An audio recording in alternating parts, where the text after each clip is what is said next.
हाय सांग मैंने जय जगन्नाथ गुड मॉर्निंग। तो केमी आपण मैंने भल अच्छा ना मु तो बहुत भल अच्छे। तो आपण मैंने भलरे था भगवान समस्त भल रखते और खुशी रखते।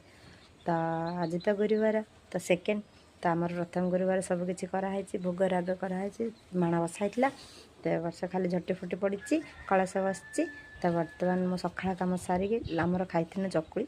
तो ए रोसे करवा अरुआ भात बिना पियाज रसुण तरकारी।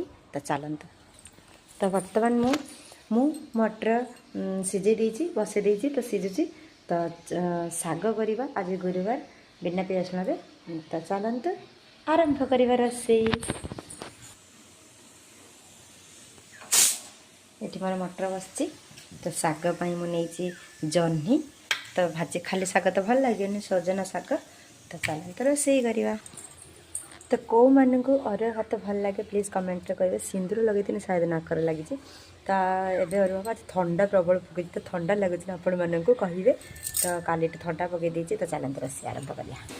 तो बर्तमान मुझे चाह बनई पिठा आज खाईदे। तो बर्तमान अमूल चाह बनवा। तो बर्तमान मो चाह हो गला। तो बर्तमान चाह और पिठा खाइबा। चलो मोर क्षीर और अमूल चाह मोर बहुत भल। ये रहा चकुली।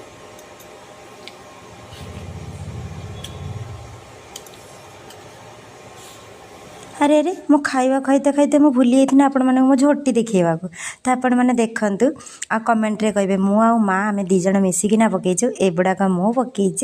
तो केमी लगुच झोटी कहे सेकेंड गुरुवार मत बहुत पसंद झोटी पकेवा। तो ये देखु कलश बसई आ फूल भी झोटी भी आंकी। तो समस्त दर्शन करनी भगवान को। आपण मैंने झोटी देखिले। बर्तमान चल रोसे स्टार्ट करवा। बर्तमान अरुआ भात बसई पानी फुटे देकी चाउल पकई गैस रे बसई देची। बर्तमान शाग सजना शाग और जह्नी पकईकिना भाजवा। प्रथमे तेल देदेली तेल पर जीरा देदेली तेल गरम है तो तापर लंका देदेली तापर टिके कड़क है जह्नी और गोटे आलू पकई देती। तो ताको टिके हाफ लुण पकईकिना टिके फ्राए करनेली।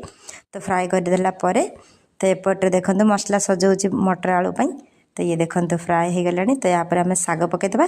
तो शाग पकई सारापर शागटा है तो शागटा पर टिके हल्का फुल्का फ्राए करने की हो गला टिके चीनी पकईदे। चीनी पकड़े टिके मीठा लगे तो चीनी पकईकिना भाजीदेली। तो ये देखो फाइनाली हो गला शागटा बना हो गला। तो या पर आमर मटर तरकारीटा बसैवा। तो ये देखते भात आमर अलरेडी हो